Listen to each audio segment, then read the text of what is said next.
Good evening and welcome to tonight's live lecture. My name is Patricia Simpson, Director of Political and Online Training here at the Leadership Institute. We're joined this evening by Emily Miller, who is our Director of Employment Placement Services here at the Leadership Institute.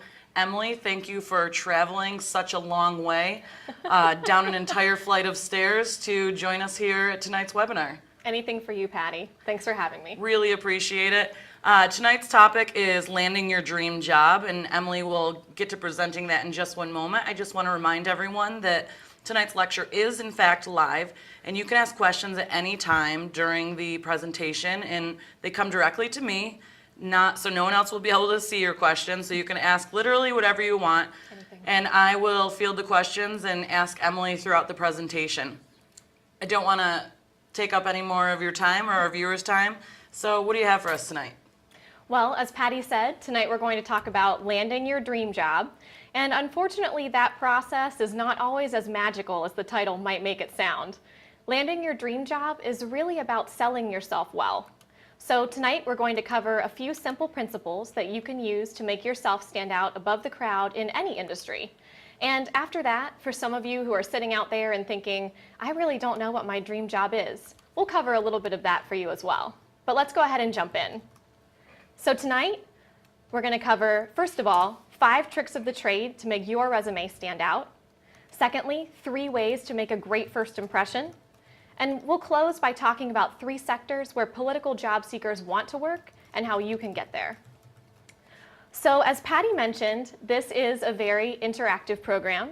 And we're going to start off with a question for all of you at home. So if you want to go ahead and chat your answer over to Patty, she'll be monitoring those. But the first question, how much time do you think a recruiter spends reviewing a resume?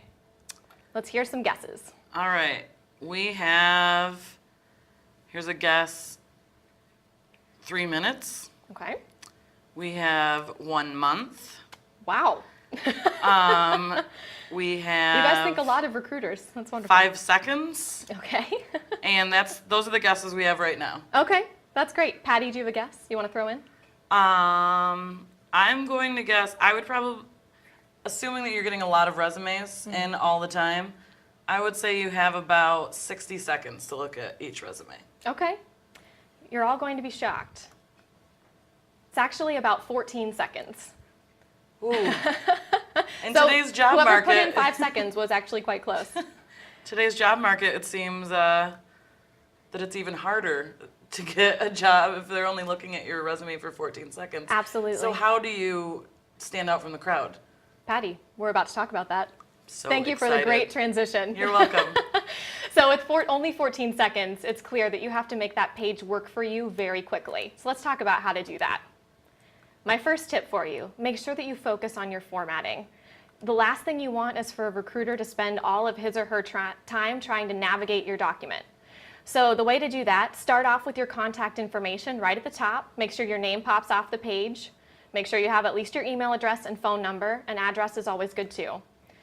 Professional summary would be next. I have this in italics on purpose because not everyone needs to include a professional summary on their resume.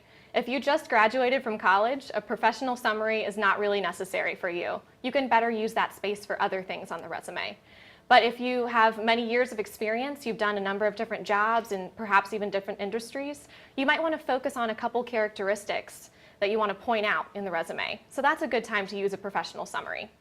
I have a question about the professional summary. Sure. It takes up such a large portion of your resume, and they say that your resume should be 1 page, especially if we are having recruiters only look at it for 14 seconds. How do they read that in the 14 seconds and take into account all of the rest of your resume? Sure. Well, honestly, Patty, if you do have a professional summary on your resume, that's one of the first things and maybe the only thing that the recruiter looks at. So if you choose to have a professional summary, you have to make sure it is strongly written, really tightly worded, and points out only the key characteristics that you're trying to communicate.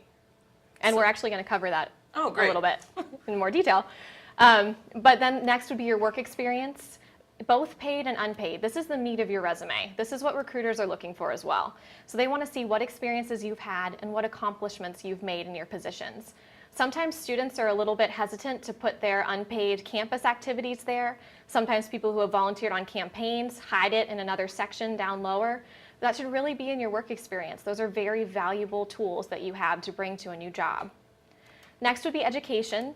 The only caveat to this is if you're still in college, you want education at the top. It clues the recruiter into the fact that you're still taking classes. But otherwise, you want to put it at the bottom. You want to lead with your experience. That's what the recruiter wants to see. And finally, again, another optional section is honors and achievements. Only have one of these sections if you have a specific award that really makes you stand out from the rest. So on formatting, here are just a couple quick examples of some good ways to format your contact information. Obviously, the name pops right off the page. Both of these add a good balance to the document and to the section. Just make sure it's really neatly done. More on formatting. I can't stress enough, as Patty already mentioned, how important it is to maintain one page, especially if you're applying in DC, and double especially if you're applying on the Hill. On Capitol Hill, they receive so many resumes for every position. They're really not going to have enough time to look through more than one page. Now, if you've just had years and years of experience, I can understand if you need to go on to 2 pages. If you only have a second page for 1 or 2 lines, you really need to find a way to move that all onto 1 page. But never have more than a 2-page resume. I'm always amazed when I see college students who have 3- and 4-page resumes. It just blows my mind. That should never be the case. No matter how many years of experience you have, you should not have more than 2 pages. And then also, try to PDF your resume before you send it out. I highly advise that you do not send it out as a Microsoft Word document because so many people have different versions of Word, and the last thing you want is for a recruiter to open your resume and it gets jumbled because it's a different version and it makes you look bad. Obviously, if you're going somewhere to perhaps a job fair or an event with your resume, make sure to print it on nice paper.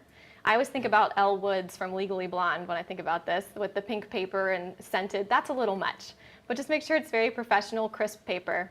Wrinkle and stain free, and use readable fonts.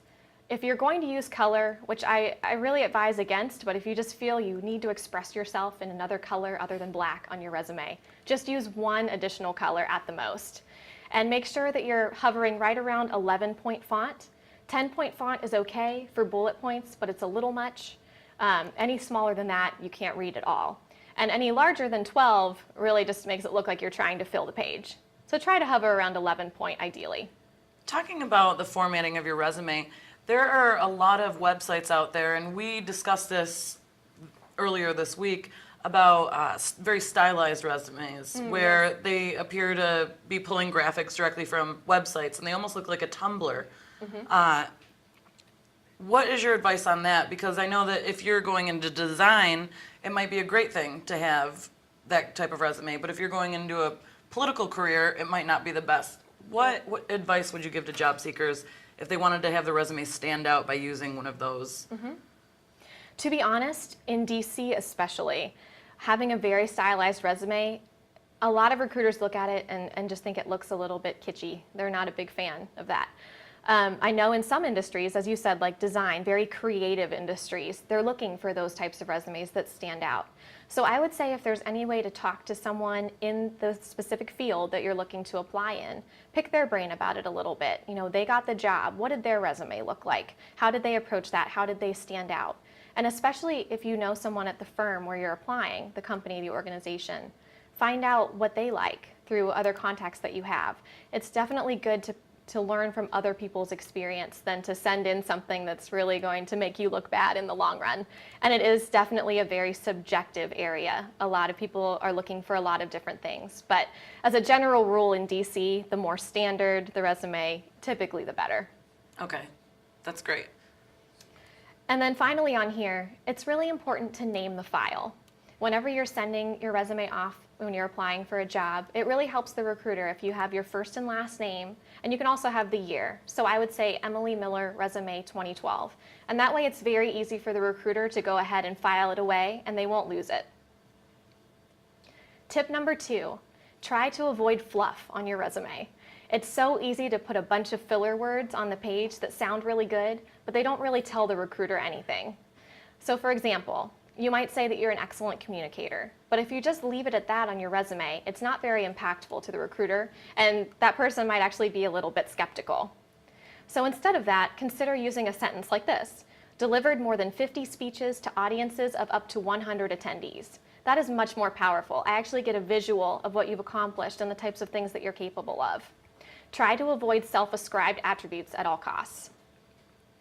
Now, by self-ascribed attributes, these are the types of statements that I mean. And if you've seen resumes before, I'm sure you've seen almost all of these words used at least once, probably more. Excellent writing skills, passionate about helping others, strong communication skills, motivated self-starter, self-motivated, results-driven, people-oriented. I can't tell you how many times I see those three things strung together on a resume. And obviously, these are all very positive traits. But they've been featured on so many resumes, and a lot of people feel that they have to put those types of things in, that they've lost a lot of their power that they once had. So here's an example of a much stronger professional resume. Now, Patty, as you said, we're limited on space. So this is actually a bit long. I believe that this job seeker, if I'm remembering correctly, she had a number of years of experience. She had a 2-page resume. So she was really trying to highlight a number of the top qualities here. You might want a shorter one. But it at least gets the point across that she starts off with adjectives about herself, efficient empirical researcher. And a lot of people would just stop there. But the reason this one is so impressive is because then she goes on and gives concrete examples of her own experience. Researched and compiled policy briefings on over 60 topics, including medical laws, international relations, and immigration laws. Proficient in IMB SSPS Statistics 19 software. Now, I have no idea what that means, but it sounds really impressive. And I'm sure if I were a recruiter in that field, that would definitely make this person stand out. But the principles here, it shows you she uses numbers. She gives examples of the exact issues that she worked on. This gives me a lot more information to go on as a recruiter. The next tip, make sure that your resume packs a punch. Again, 8 to 14 seconds for your resume to be looked at, 1 page. You really have to make sure all the words on the page are working for you. So make sure you use action verbs. Every bullet point on your resume should start with an action verb. And make sure it's a powerful one. Motivated, supervised, maintained, created. Really show what you accomplished in your roles. Avoid using responsible for on your resume, because all responsible for tells me is that you were assigned something really cool, but I don't know if you actually did it. I just know that you were supposed to. So make sure you talk about your actual accomplishments. And make those specific. I've seen on a lot of resumes something along the lines of manage events. I want to know what kind of events, for how many people. Give me more detail to go on. But at the same time, you really need to limit yourself to 3 to 5 bullet points per job. Some jobs may have fewer, because again, 1 page and anything more than that just won't be read. And don't write in paragraph form. Really try to use the bullet points and keep them succinct. Make sure that your bullet points are highlighting your potential for this position. You really want to choose your past accomplishments that best reflect why you'd be able to do this job for which you're applying. So you may have a number of things that you do in your current job, and we all do. We all do so many things in a given day, but you won't feature all of those things on your resume. I do encourage you to create a master resume to keep in your files, where you can come up with any bullet point you've ever wanted to write about any job you've had. And you just maintain that document as you go through your career. And each job that you apply for, pick out the top bullet points from each one and add that into the next resume. That way you never lose any of your data, but you're still able to tailor your resumes for each position. Maintain consistency in your verb tenses. Past jobs should be past tense, present jobs, present tense. Don't use ing verbs, so instead of creating, you would use create. Anytime you can add numbers and quantify your statements, that adds so much credibility to it immediately.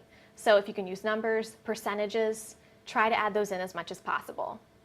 And finally, this might seem very obvious, but be honest on your resume. In our very digital age where things are very easy to look up, we don't have a lot of people who are lying about their experiences, but they may over-exaggerate a bit. So, for example, if your title is intern, but you write political training associate on your resume, your potential employer is probably going to contact your current employer at some point and find out that you embellished just a bit. And that doesn't look very good to the next employer. Unless you work for Yahoo, and then you can lie on your resume. The CEO of Yahoo. Yeah, don't follow those types of examples. The next tip, avoid space wasters. Again, very succinct document.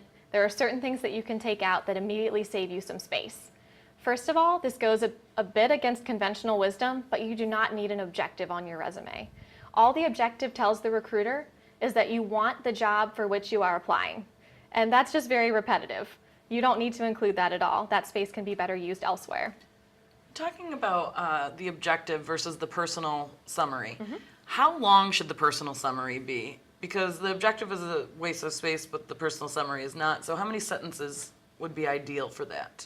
Well, the personal summary can be a waste of space if it's used by the wrong person. So, like I said, for example, a college student. I see a lot of college students come out either with an objective or a professional summary on their resumes.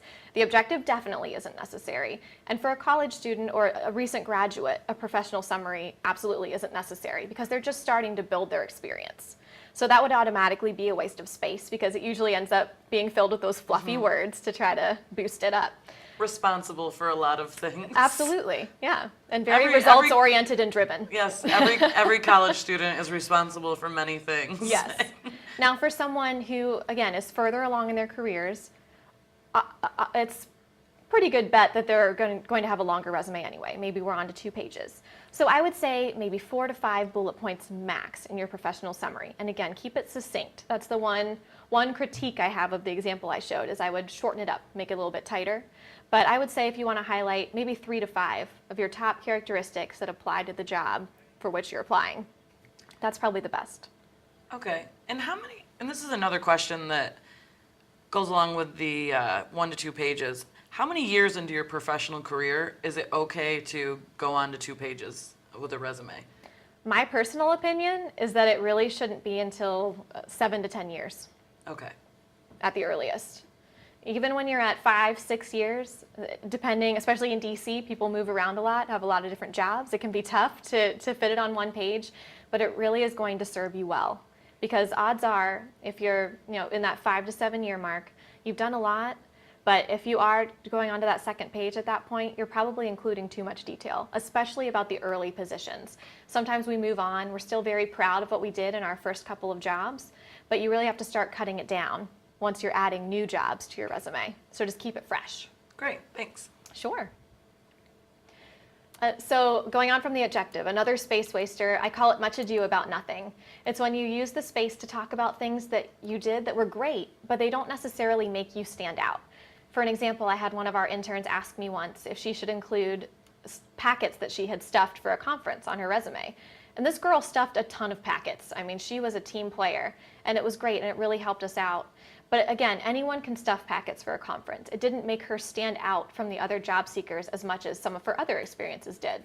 So I encouraged her not to include that, but rather to include some of the other things that she had done.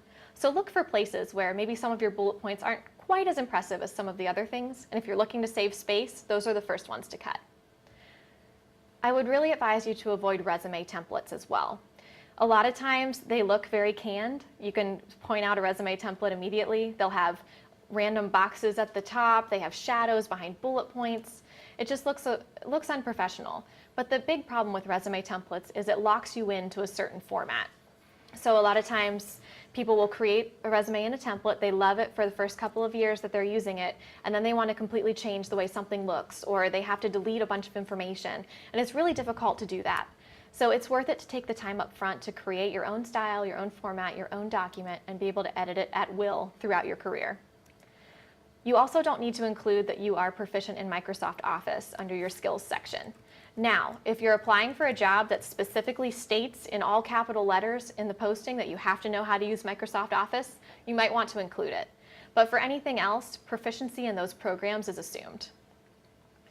References available upon request is a sentence I see a lot on resumes.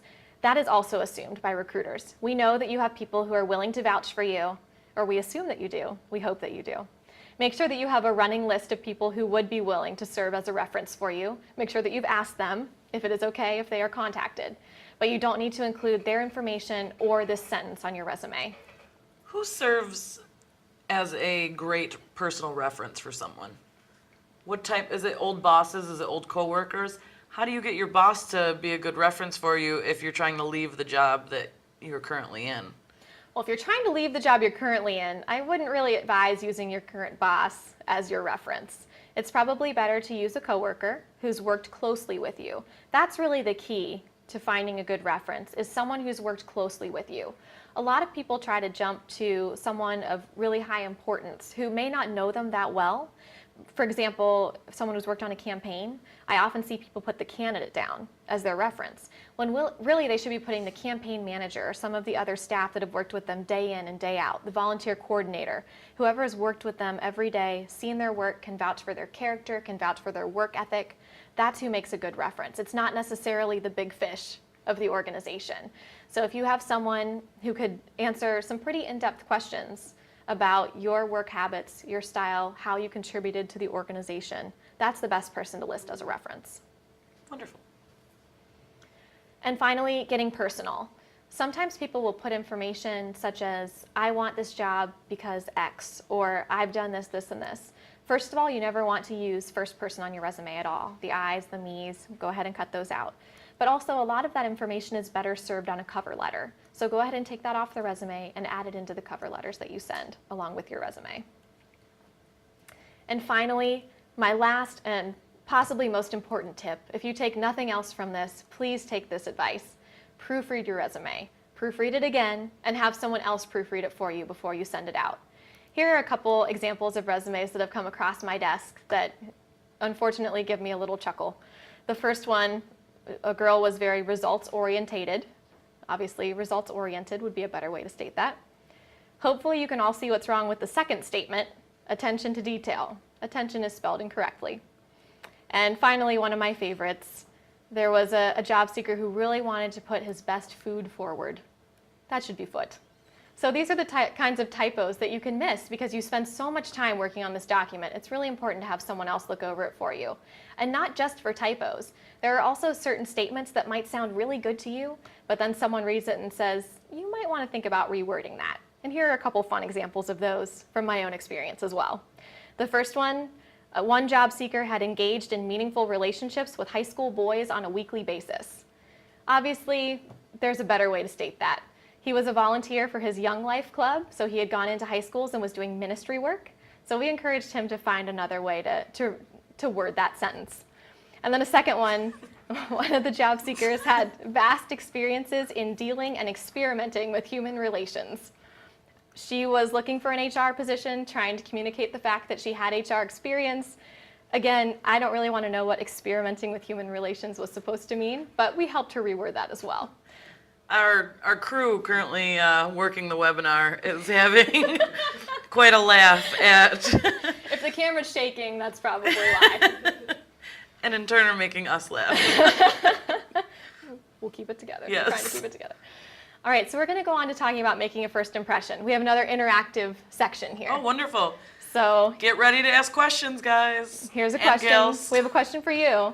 How much time do you have to make a first impression? First impression question. Now, I'm going to say about 2 seconds because I am quick to judge with first impressions. We have someone ask 5 seconds. Someone says 5 minutes. Someone says 10 seconds. Okay. We've got several guesses. We got another one, 10 seconds. 10 seconds Everyone's seems to resting be... on 10 seconds. Wait, we got another one, 3 seconds. Wow. There are You some guys make people quick judgments. Yeah. So judgy. Another 3 seconds. We have a judgy crowd. I don't know. We do. It's okay. I'm a little nervous now. It's all right. Okay. All right, so 3, 5, and 10 seconds. Somebody says 1 second. Okay. Well, the answer that I have is actually just less than 30 seconds. So you're all in the ballpark. Obviously, we're very visual.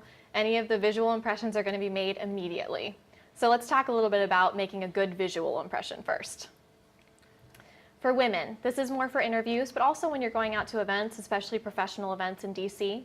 Make sure that you're wearing neutral colors. Keep your skirt knee length or below. Don't want any thigh-high skirts going on in your interview. Make sure your pantyhose are flawless. Runs and holes just don't look good. Basic pumps, nothing crazy, no platform shoes that you're going to be wobbling on as you walk into the room. Keep your jewelry simple, wear very light perfume, and just carry a light purse or a light portfolio case. You don't want anything that's going to be making you lean to one side and uncomfortable. And for men, 2-piece suit, navy or dark. I know a lot of guys in DC like to pull out the seersucker sometimes, but for interviews, definitely encourage you to keep more of the dark colors. Wear a simple power tie. You don't want anything real loud that's going to distract the interviewer while they're trying to pay attention to you. So if it's Christmas time and you're interviewing, you shouldn't wear that Grinch tie, Probably not ideal, even though it's festive. even though it is festive. And I know we all want to show off our personality, but wait until you get the job and then you can do all that crazy stuff and they'll love it. Unless you're really weird, Yeah, like this one. I'm offended. This is what I have to put up with here. Make sure that your dress shoes are polished. You want to put that best foot forward. You like that pun? Thank you. Yep. Minimal cologne. Don't want anyone choking on the other side of the table. Just, again, carry a light briefcase and make sure your fingernails are clean. Second tip is to plan ahead. Do a test run the day before if you're going off to the interview. You don't want to get lost. You want to make sure that you know where you need to park, any other details that you need to work out. This will just make you feel more comfortable and confident the day of. Make sure to show up early, but don't show up too early. Usually 5 to 10 minutes is good. Any earlier than that, they're going to know that you're nervous and they're not going to quite know what to do with you. They feel bad making you sit in the lobby and wait and twitch. So just get there about 5 to 10 minutes early, making sure you have that little buffer, but not showing up too early. What? There might be some people who plan on doing interviews in Washington, D.C. this summer. Washington, D.C. and a lot of parts of the country are very, very hot. Yes. And some people don't have cars or vehicles, so they have to take the metro or public transportation. How do you get around getting to a place on time but not too early? And a lot of people are drenched in sweat. What happens if you show up to an interview and you are perspiring? Will they take it as nerves, or will they understand that it's because it's very hot out? Is that seen as unprofessional? Because I've seen this happen so many times in DC specifically. The metro stops working. How do you get around that? How do you work with that with someone who's interviewing you? Well, obviously it depends on the recruiter. I like to think that we're usually kind people and would understand, especially on a hot DC summer day. One thing that you can do, I did this sometimes for interviews when I was starting out, try it when you get off the metro stop or when you're in the neighborhood of the interview and you look for a restaurant or a place you can just stop in the bathroom real quick, freshen up a little bit. That's why make sure to leave some extra time to get there, plenty of time, so that in case anything goes wrong. But if you have that little bit of extra time, just stop in, freshen up a little bit, kind of gather yourself again. Obviously, if it's a hot day, I know you have to wear a suit, but try to wear maybe a little bit lighter fabric if you can. Instead of wearing a long sleeve shirt underneath your suit, make sure to wear a short sleeve shirt, just anything you can do to make yourself more comfortable. Okay. Be nice to everyone that you meet, even on the street. And this is just because you have no idea who's walking around outside the building. It could be your future coworkers, and this could be your first impression. So make sure that you're kind to everyone. And finally, that night before the interview, make sure you take some time to relax. Don't cram for the interview. Don't try to think of every possible answer to every possible question you could be asked. It's only going to stress you out. You'll be very stiff in the interview. You'll be trying to remember the exact scripted words that you came up with. Treat yourself to some ice cream, watch a movie. Obviously do the diligence to put in a little bit of prep time, but don't stress over it. You need to come off as genuine and just being yourself. Another thing you can do to plan ahead is to ask questions.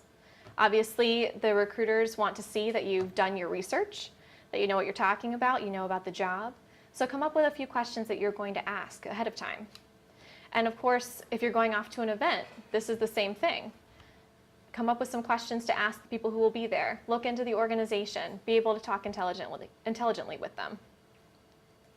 And finally, the last tip, make sure you close the deal. You should follow up with recruiters, with anyone that you talk to at an event, in at least 48 hours. Do you like that? Fantastic movie. Thank you. Thank you.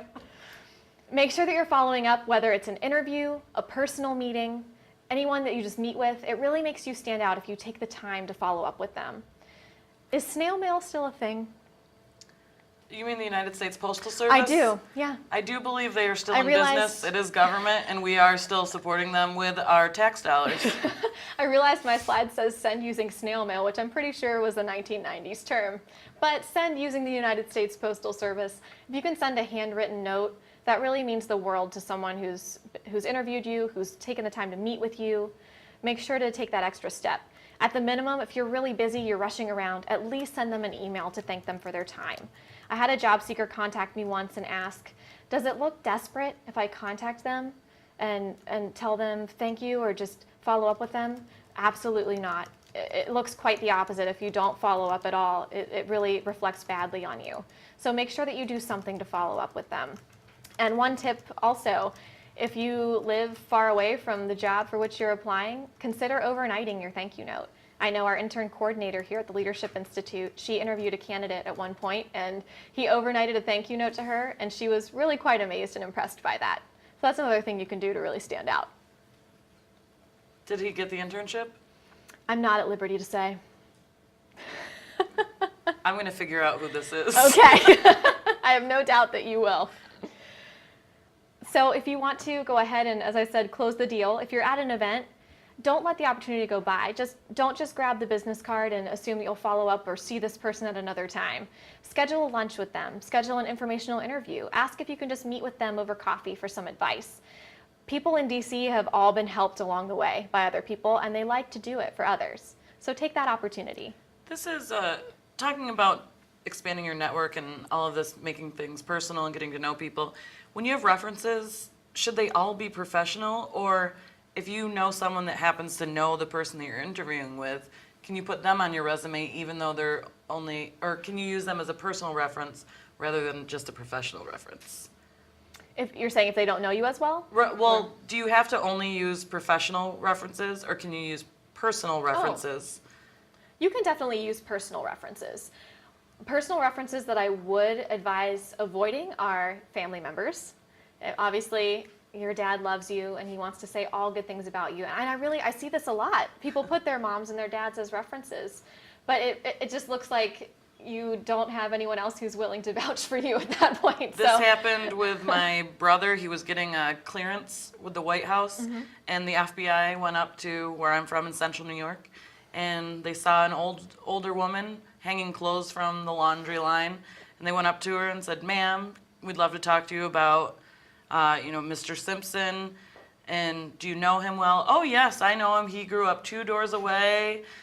Wonderful boy. Oh, he's just so polite and kind and so responsible." And they said, "Oh, this is great information." And she says, "Well, does it matter that I'm his grandmother?" And they said, "Oh, ma'am, we've enjoyed talking with you, but we can't use you as a reference." Absolutely. People are pretty skeptical of family members. So you can certainly use personal references, character references like that, but try to make it not necessarily someone who's that close to you, such as a family member. So make it as convenient for the people that you want to meet with as possible. Tell them, "I'm happy to meet with you at a time and location that's convenient for you." Once you're making all these contacts, the last thing you want to do is lose them. Make sure that you set up a system to maintain your contacts. You can do it in Outlook. They have certain programs like Plaxco and ACT that can actually manage them. I know the iPhone now has an app where you can just scan the business card and it pops up. I know our boss was really excited about that when he found that app. Yes, quite. Or you can just do the old standby like I do and create an Excel spreadsheet. Whatever works best for you. But one tip that I would give you is when you are collecting business cards at an event, make sure that you take some time to write on the back of the card after you've talked with these people a couple notes about your conversation, things you want to remember about them or about what you talked about. Obviously, don't be writing it down while you're right in front of them. That's kind of creepy. But if you go off to a corner of the room, even if it's after you leave, just make sure that you capture that information before you forget. So when you are maintaining your contacts, make sure that you remember to then record that information that you wrote down on the back of the card, because that's going to come back and really help you in the future. What if their business card says, "I just met you and this is crazy, but here's my number, so call me maybe"? What do you do then? That is all the rage. I would say you become their friend. Okay. Because that sounds like a really fun person. All right. Yeah, but maybe not the best professional contact. So you're maintaining your contacts, and then of course you want to reach out to your contacts. Don't just let them sit there in your database. I don't know why this is coming to my mind. I guess because we once had an intern who loved LOL cats. Michaela, if you're watching, this is for you. But let's say you have a contact, you're talking with them at an event, you're joking, and you learn that they love LOL cat pictures. They love pictures of cats with funny sayings on them. And you're looking on the internet one day and you come across a great one that you just laugh about forever. shoot that over to them in an email and say, hey, I found this today. I really laughed. I thought you might enjoy it. That's just a fun way to reach out to someone to kind of trigger their mind, like to remember you. And that way, when you do need to reach out to them for a favor at some point, it's not that you haven't talked to them in months and suddenly they see, oh, this person needs something. Try to make it fun. Is it better to do that on Facebook or Twitter or through email? What is the best way to share that information if it's something fun? I would definitely say through email. Facebook, this is more of a personal preference. I only use Facebook to keep in touch with my close friends and family, and I don't always appreciate it if someone that I just met for a minute at an event finds my Facebook and starts sending me things through Facebook. I think, especially for women, it sometimes makes them a little uncomfortable, even if you have the best intentions. So I would say keep it to email. Whatever form of contact they gave you on their card, try to stick to that if at all possible. If you know them a little bit better, obviously, and you've been friends on Facebook for a while, then it's fine. Go ahead and send it to them. But especially in the early stages, stick to email. It just makes them more comfortable. So networking is important, obviously, so that we never have to be this poor guy. You never want your resume to go into an organization cold, if possible. It's much better for you if there's some other person who's referred you, or if you know someone in that organization, or you know someone who knows someone in that organization. As your network grows, that will happen more and more for you. And you want that because every recruiter has two piles. That pile on the left, and I'm guessing on the Hill, that pile is even larger than that. The pile on the left is all the applications that they receive for a given position. And the pile on the right is the pile that you want to be in. That's the small pile of personal referrals. So those are the resumes that people have said, hey, I have this great friend that I think would be perfect for this position, or a trusted colleague has referred someone. That's the pile that you want to be in. The more people you get to know, the better odds that that's the pile you'll end up in. So we're getting toward the end here, and I just want to close by talking about a few of the sectors that political job seekers are checking into. There are three main ones, especially to get to DC. You have nonprofits, campaigns, and Capitol Hill. One of my coworkers here at LI came up with this little system, how he kind of describes to people looking to find their way in DC. DC really has two main areas. There are the people that are very interested in policy and issues, and then there are the people who are really interested in politics. Both of those can lead to Capitol Hill. But in the middle, the people in policy usually end up working on certain issues or in nonprofits. And those in politics love the campaign trail, and they gravitate toward campaigns. So if you can figure out where your passions lie, it'll really help you narrow down the job search. There are so many opportunities in DC and around the country in the political arena. This will help you start to narrow in on where your passions lie. Or if you meet in the middle, above Capitol Hill, that's the Leadership Institute. That is very true. Because we have policy and politics and campaigns, and we're a nonprofit, and it's a great place to work. We do a little bit of everything. Shameless plug. So talking a little bit about nonprofits. Nonprofits usually either focus on issues or on general activism. So for example, National Right to Life, National Right to Work, they're working tirelessly every day on issues. Whereas Americans for Prosperity, Heritage, and LI, we focus more on general activism, getting people out there and involved. And nonprofits really help you build your network. You are working alongside people who are so passionate about the same things that you're passionate about. You'll meet a ton of people while doing it. So if there's any place that I could advocate to start, I think nonprofits are a great place to be. To get there, you have to remember that attitude really is everything. You're not going to make a ton of money in nonprofits. There's a lot of work to be done. I don't know about you. Maybe Patty is raking it in. You just have to be ready for that. Some people come in with different expectations, especially those who come in from the private sector and decide that they want to work in politics and start looking at nonprofits. It can be a little surprising at first. But you just have to be really passionate about what you're doing. And that's the great thing about nonprofits, is that you are surrounded by passionate people, and there's so much great work to be done. It's really exciting. You'll get a lot of great experience, no question about that. If you can come in with some experience that relates to it, that definitely helps you. For example, if you really want to work on pro-life issues, consider volunteering at a pro-life clinic or some kind of clinic that helps women. And that way you can show that you really do have a passion for this type of thing. And so when you're applying, you already have a little bit of a step up. You're showing that you really care about this. And challenge yourself. Challenge yourself in what you're doing right now to show that you're capable of challenging yourself in that environment. Another great thing about nonprofits is there's often a lot of autonomy because there's so much that to be done and that can be done. And so you're able to grow departments and start projects, and you want to show ahead of time that you're capable of doing those types of things. Capitol Hill. This is the place that we always hear people want to be. If you're going to work on Capitol Hill, trying to work on Capitol Hill, you want to focus on your customer service skills above all. You're going to be working with constituents every single day. So offices want to hire people who are very good at dealing with other people, who have a smile on their face, who really have a customer service mindset. You also have to have very strong writing skills. Writing ability is crucial on the Hill. Everyone in the office is writing at different times. Obviously the legislative correspondents and directors, they're working on policy issues, but everyone is writing letters, all kinds of material, and all of it goes out with the congressman's name. So they want to know that you are capable of creating a quality product. And you also have to have great attention to detail. Again, you are representing the congressman and they want to know that you can do it well. So to get there, one of the best things you can do first is to volunteer at a local office, especially if you're in your state and you're trying to get to DC. Look to see what you can do to work in your district. Try to get someone to help you then go from the district to DC. It's a great stepping stone. Also, consider looking local on the Hill. Congressmen often want to hire their constituents, and that's a great leg up. You'll see in a lot of postings, Texas ties preferred, Kansas ties are a must. If you can work for a congressman from your local state, that's a big help. Obviously, if they align with your values and ideals, hopefully at least a couple congressmen in your state do. So look there first if possible, see if they have any openings. If you're coming from a state and then moving to DC, perhaps leading up to your move and years prior, would it be smart to volunteer for the campaigns for these elected officials? Will that help get a leg in the door and put your resume on the top of the pile? Absolutely.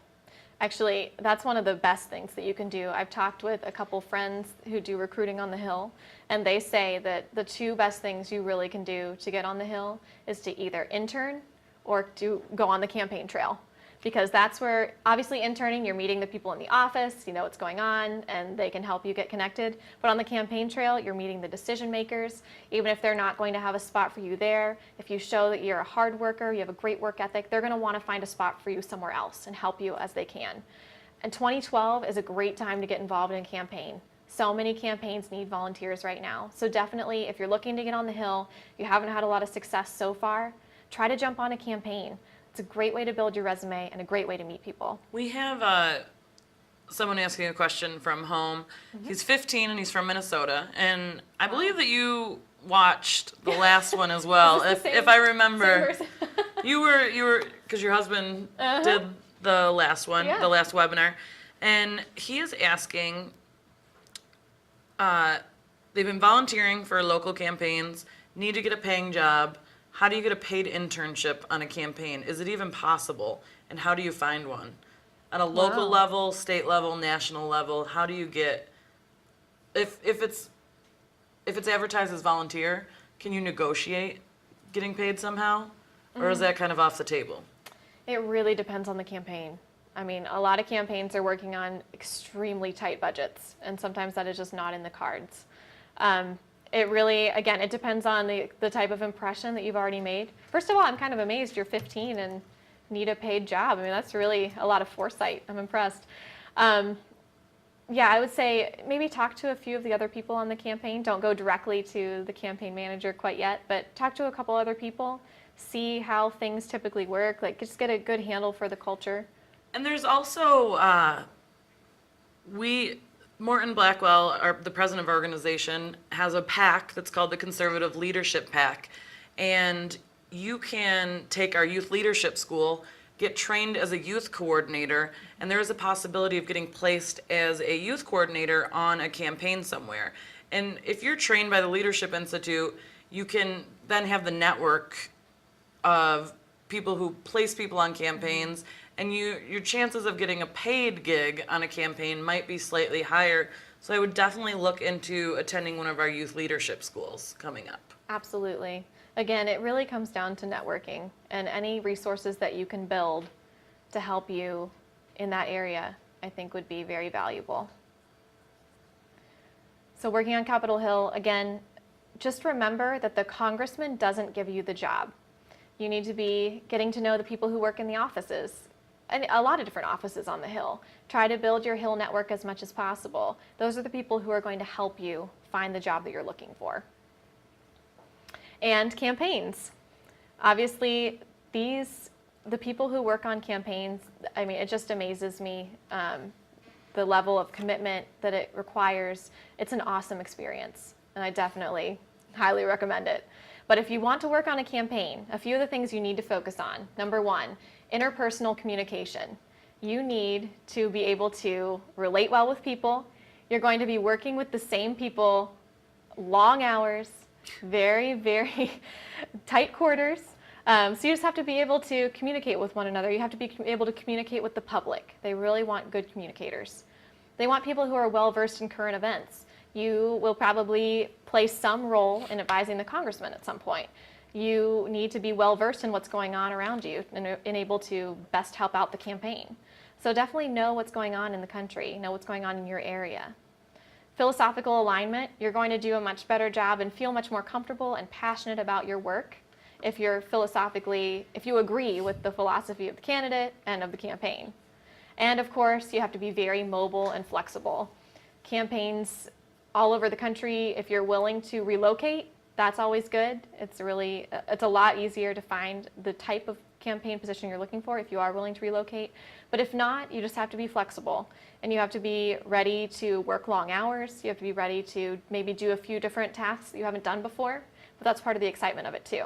So if your personality lends itself to that, then campaigns are a great place for you. To get on a campaign, one of the best things you can do, hands down, is to volunteer.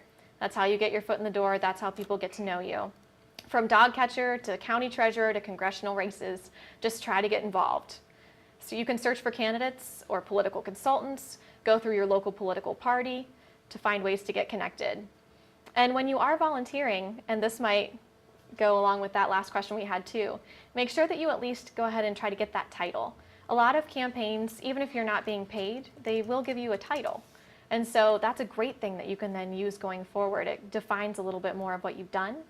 So if you can get a title, definitely, if you're willing to just keep working at it, to work those long hours, to put in the effort, to prove yourself, odds are that's going to really help you out.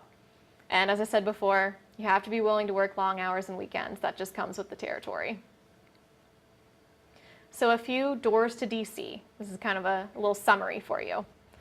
Internships, networking, and volunteering.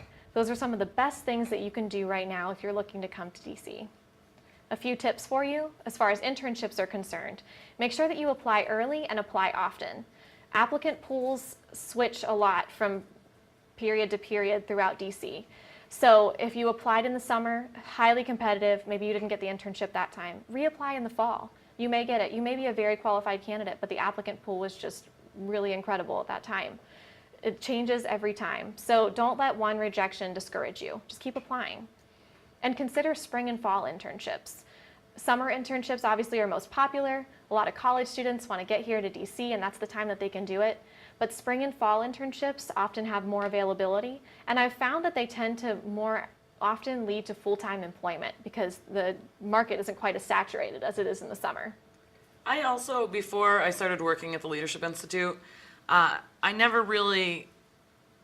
when I was in college, I never would have considered taking a semester off of school to go intern in DC. It was summer or nothing. Luckily, when I was in college, I got an internship on the Hill for the summer. I also realized that I didn't want to work on the Hill after that summer, but I sure did like giving Capitol tours. Probably sure you'd be very good at it. Because I like to talk a lot, as everyone that works with me knows, and those of you that tune into the webinars every other week. But don't be afraid to take a semester off of school. Absolutely. To go to an internship in the city that you most want to work, because the connections you make then and the internships that you finish are the things that are going to get you your job when you graduate. Mm-hmm. And that's what I find, and that's the advice that I would give to college students now, and even people who are just graduating college. Don't be afraid to take an internship instead of a full-time job, you can work. Definitely. You Yes. can work part-time and get money enough to scrape by, but it's so important to get the. And many people have done it before you. I've had it, when I moved to DC, I had a part-time job working in a frozen custard shop. The Dairy Godmother, it's fantastic if you're ever in Alexandria, Virginia, but you have to do what you have to do, and Yeah. now I have a job that I love. Right. And another great thing about taking a semester to do an internship is that it really helps you focus some more of your college experience.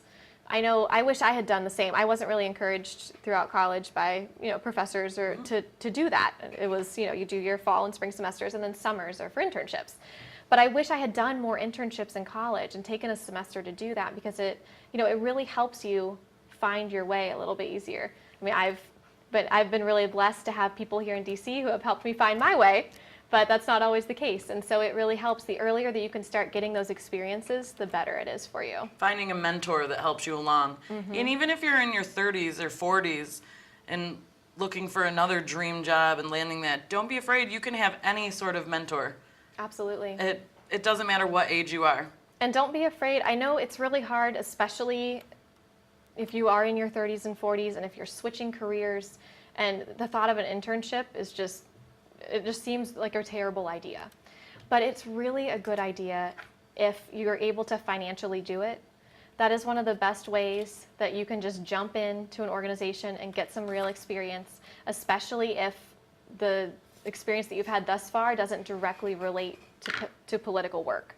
So definitely at least consider it as an option. I had a job seeker ask me today, she's had many years of experience, and she said, are internships all for college students? And I said, definitely no, especially in the spring and fall, definitely not. So just really quickly, I wanted to, for those of you who are out there thinking, this is all great, but I don't know what my dream job is, that's okay. First of all, you typically have to do a number of different things before you determine what that is anyway. But a quote that really meant a lot to me when I was in college, and even today, is by Frederick Buechner. A professor told it to me.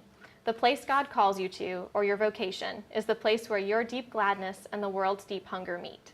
And Ben Sands, who started the Regret-Free Life company, he has a little diagram here that I think is really interesting to consider if you're trying to figure out which way to go in your career. He talks about listing your passions, and then you list your location, and then you list the things about a work environment that are important to you.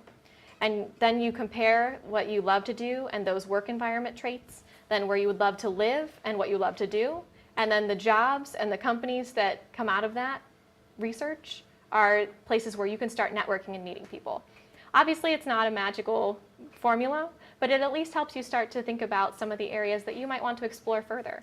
And I know Ben is actually doing a workshop next Wednesday evening at Georgetown University, and some of his information is on his website that you'll find there at the bottom, so if you want to learn a little bit more about that. And just to close, here are a few job sites. Obviously, I hope all of you are already on conservativejobs.com. That's the job site that we run through the Leadership Institute. Yeah. Just, Emily is wrapping up, so if anyone has any questions, start typing them now. I have a couple that I have to ask her, but they're open for other questions as well. Excellent. So yeah, if you don't have a conservative jobs profile already, definitely jump on there. It's very interactive because you can search through all kinds of job postings, hundreds of job postings, but recruiters also go on and create their own accounts and search for candidates that way. So you can meet through the site and they can find candidates that they're looking for, they can contact you directly. So it's a really helpful resource in that regard. But other great resources, Heritage Foundation Job Bank, America's Future Foundation, Center for Shared Services, Liberty Guide, which is run through Institute for Humane Studies, Work for Congress, Republican Study Committee, Brad Traverse, HillZoo.com, Roll Call on the Hill, and this is only a partial list. There are tons of resources out there for you, so definitely utilize them. What do you think about Monster.com? Do you think it's a waste of time, or should you go to a more specific website like Conservative Jobs where it's... I think if you're trying to work in DC, especially in politics, these more specific sites are much more worth your time. Monster.com, in my opinion, is more for people who are a little further along in their career and definitely more for the private sector. Okay. Got a few questions from our viewers at home. Great. Back to references, can you use your best friend who you went to college with? Known each other for 4 years, they know this person better than anyone else. Can you use them as a reference, or is that too close to being a family member? In my personal opinion, I would definitely prefer a more professional reference. I think your best friend, again, it is kind of along the lines of a family member in that being your best friend, the recruiter knows they're probably not really going to be unbiased about you. They're going to want to say very good things. They certainly wouldn't want to ruin your chances at getting the job. So if you have old coworkers, I would say instead of using your best friend from college, use one of your professors from college. You can still use college references, but try to make them more professional. Great. I have definitely served as a reference for my best friend, but we had also worked together for a while. If you were also a coworker, then that's a little different. Now, if you have 14 seconds for your resume, how do you format a cover letter well and still get the resume reviewed? Oh, wow. That's a whole nother webinar. Do you all want me back? The cover letter really is its own animal. I wouldn't worry as much about the cover letter fitting into that 14 seconds. I mean, it's definitely not a specific formula. You want your cover letter to be concise, though.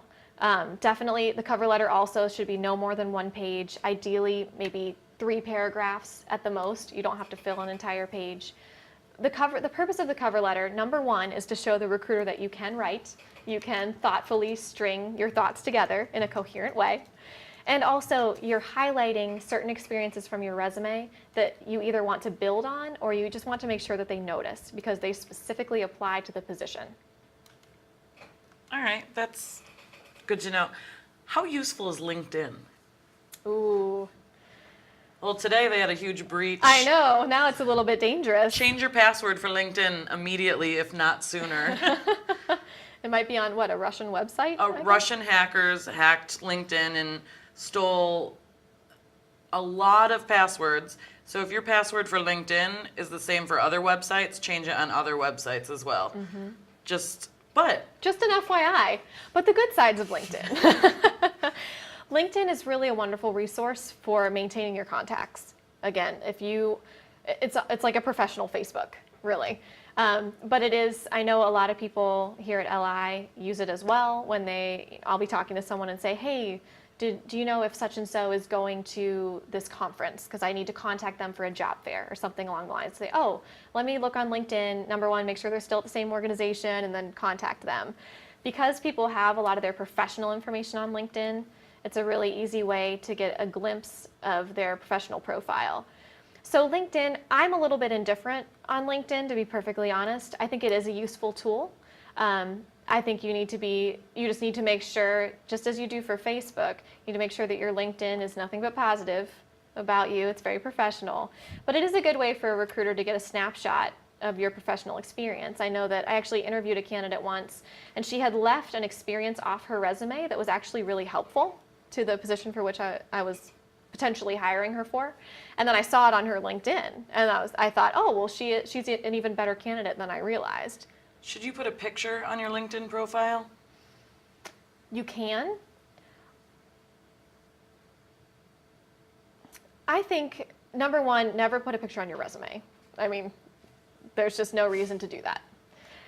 I think LinkedIn, because it is more of a social network, it's okay if you want to put a picture up there. It certainly doesn't look unprofessional. If you have, especially as you go on in your career, you might have certain contacts that then want to get in touch with you and they see the picture and as long as they it's know a professional picture. Absolutely, yeah. As long as it's professional, especially like a headshot, something like that that's professionally done, I think that's fine.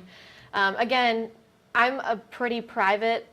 I have a very low online profile, so I'm the no picture type, but I don't want to tell you that that's a rule that you don't have to use. Except for the thousands of pictures that you plan on putting up from your honeymoon. Yeah, we'll see. All right, we have a couple of questions about interviews and getting an interview. Okay. First, and these will be the last 2 questions of the evening. 1, what's the best way to answer? You know the question, what is your greatest weakness?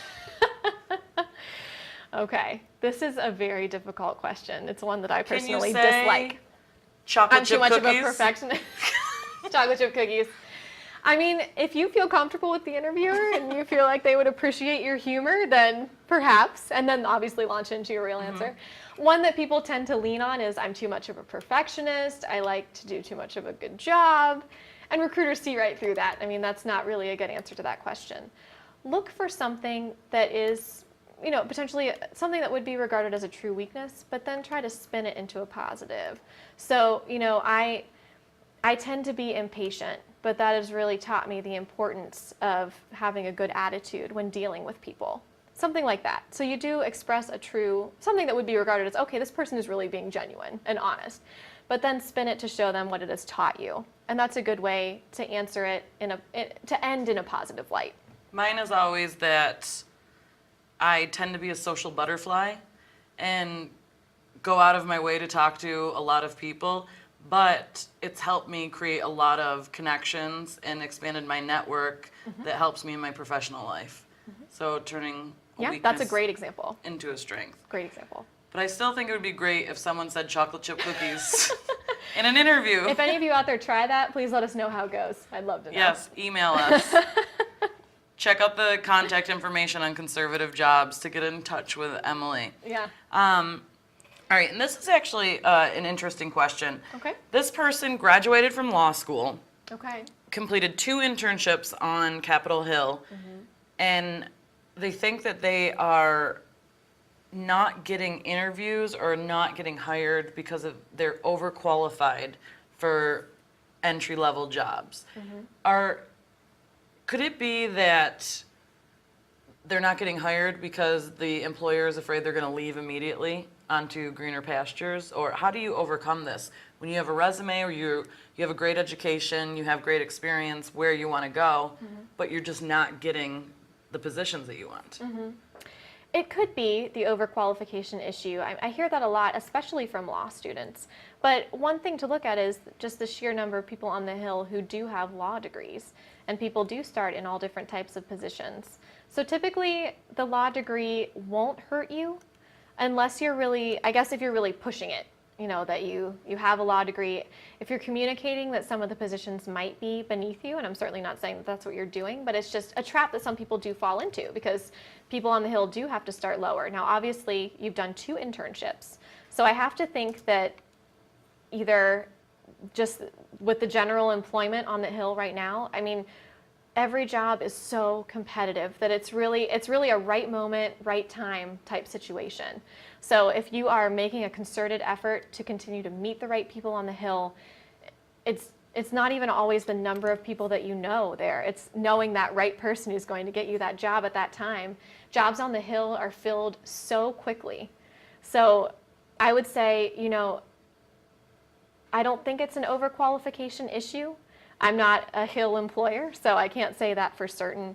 But I would say, it might seem like a canned answer, but one of the best things that you can do is just continue meeting people up there, continue demonstrating your work ethic in the office in which you're working, keep applying, just continue to apply. And that goes back to similar to what I said about internships. It all depends on the applicant pool for that specific job. And one of these times, you could be that candidate. Well, thank you very much, Emily. This was eye-opening. I know that I do have a dream job, and that is to be Jimmy Buffett's tour manager. Wonderful. What about Neil Diamond? He's also on my list. It actually says Neil Diamond or Jimmy Buffett's tour manager. I know you too well. People do, my coworkers do know me because of my greatest weakness, which is being a social butterfly. But I want to thank everyone for joining us this evening. It was a pleasure getting to talk with everyone on the chat function, and I want to say thank you. And I also would like people to visit conservativejobs.com to browse the list, talk to Emily, schedule an appointment to get your resume looked over, a consultation with Emily. She's a great recruiter, just in general, Director of Employment Placement Services. And you can follow us on Twitter, which is The Right Jobs, is the Twitter handle. Another pun. What? Another pun. Yes, that is. And I'd like to invite everyone to tune in 2 weeks from now on June 20th. We have Nancy Boxker back again to talk about fundraising events. It's going to be a fantastic lecture, and I hope that all of you tune in and have a great night. Thank you. Thanks.